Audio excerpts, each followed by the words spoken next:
What's up YouTube, Capital G here, D and Duel Commentary. We've got 902, 1778, Tax of Greed, 1633. So, it looks like Tax of Greed, not Tax of Greed, I'm lunching. Tax of Greed is playing some sort of Herald deck. I know for a fact that 902 is playing Hieratic Rulers. The main reason I decided to record this is because I haven't seen Hieratic Rulers being played in forever. And let's see what 902 is going to do. So he opens up with, what was that, a set? Yep. Okay, so a set brought out, or he tributed a set to special summon Sue, and then that triggered one of the guy's effects, and it looks like he's going to tribute Sue for another Sue, and then he brings out Labyrintite, and then he goes into, he exceeds for a Tomb. A Tomb's going to get Blaster in defense mode.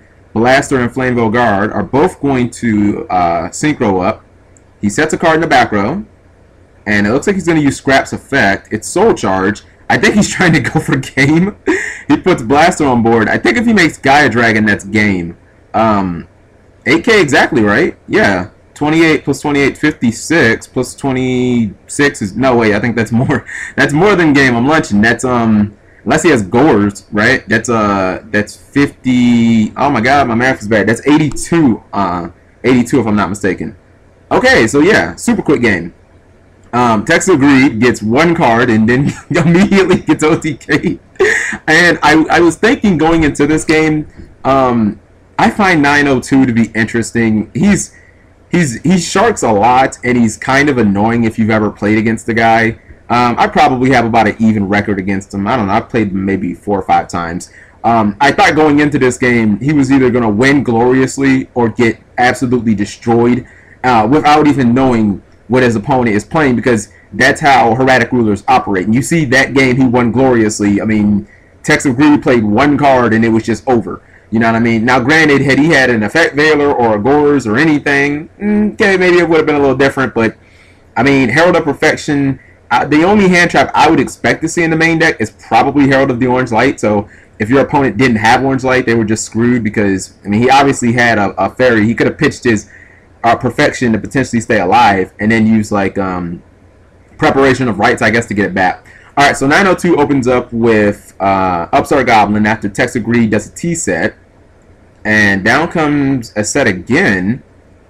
And he goes right back to Sue. Okay, so... Alright, so he activates... Okay, so that's 1,000 attack, right? Yeah, that's 1,000 attack. Vanity's Emptiness was flipped. And then Gellin Duo is set. That's interesting.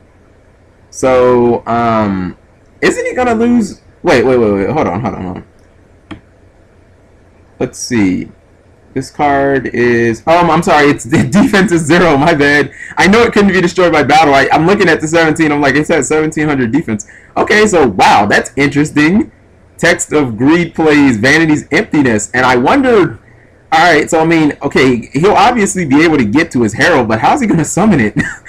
For that matter, how is he going to turn off his Vanity's Emptiness? Like, well, no, you know what? He can just, I guess he can just ram into, this guy right here. You know what I mean? Because, wait, is his attack still 1,000? Yeah, I think it actually is still 1,000, so I guess he doesn't need the ram. I guess he can just run his ass over and just keep playing until he can actually special summon. So this is an interesting duel in itself, because you never think to see Vanity's Emptiness and Herald of Perfection. I mean, I guess it's good in theory. It just seems like, I don't know, it just seems like it would be bad if you don't have Herald out. You know what I mean? Because it's not like you have beat sticks or anything. Unless you have Honest. If you have Honest, just fuck it. Just go nuts. In fact, if I had Honest, I would summon Honest and then I'd bounce it back to my hand just to do the extra damage. I do that in Boojins a lot. I'm just like, fuck your, ignore your back row. Okay, he's playing Spirits. So Nikitama comes down and Nikitama gives you extra summons. And who did Nikitama summon? Resetu. I've never seen this one before. This isn't a spirit that I'm familiar with, so I might have to read him. When this card is normal summon, you can reveal one spirit in your hand and then target one attack monster, and he bounces. I guess he's not going to activate that effect. So anyways, wow. 902 just took a huge amount of damage there. Granted, None of these monsters are beaters or anything, but it doesn't really matter when you can't special summon anything and you just can't do whatever your deck wants to do. So Tex Agreed comes back with a commanding victory. I would definitely say that was that was a gamble, but it completely worked off, or completely paid off. And this duel it's going exactly like I thought it would.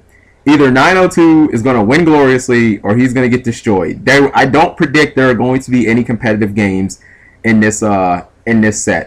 I think every game's going to be one-sided, guys. I hate to upload a video like that, but I mean, hell, at least it's going to be like 10 minutes or less, right? You get to see a full match in 10 minutes. If this happened at a regional, you'd have time to go get something to eat, you'd have time to go to the bathroom, make some trades, talk to the vendors, you know, call your mom. You'd have tons of time. You'd still have like 30 minutes.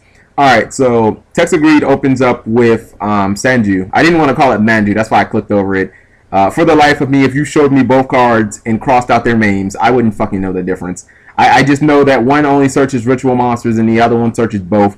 I don't think the one from Magic Ruler, like, I don't think people play that one anymore. Which actually is the one right here. I'm lunch. Oh my goodness. That's what I thought. I thought I was like, this is the old one, isn't it? The other one looks like Buddha or some shit like that. So it looks like he does have the first turn Herald of Perfection. And man, if you are 902, you're about to take an L for realsies, because getting over this guy is going to be hard. Even Blaster can't do it.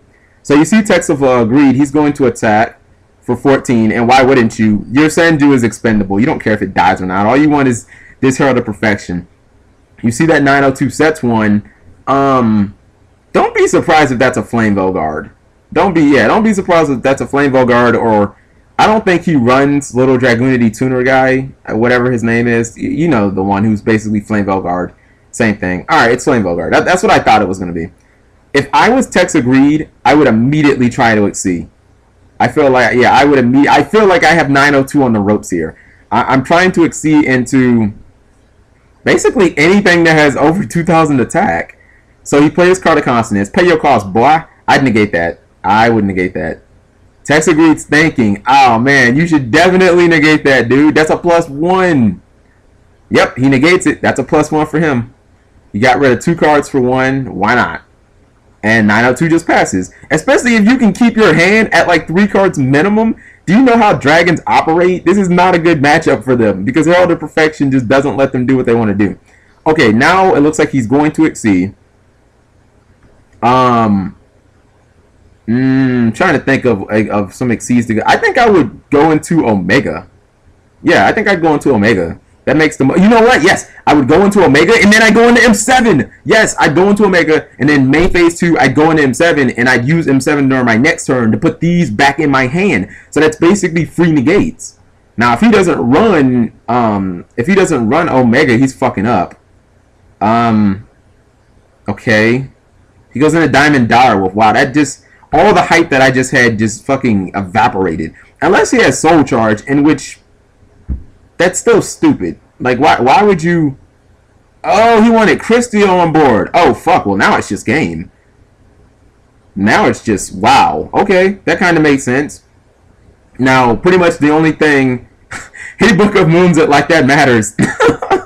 All you have to do is just use Herald's Effect to negate Book of Moon. Because you do realize once Christia drops, it's game over, man. Game over. So anyways, Christia puts a card in hand, and 902 just runs away. Random 902 has ran from battle.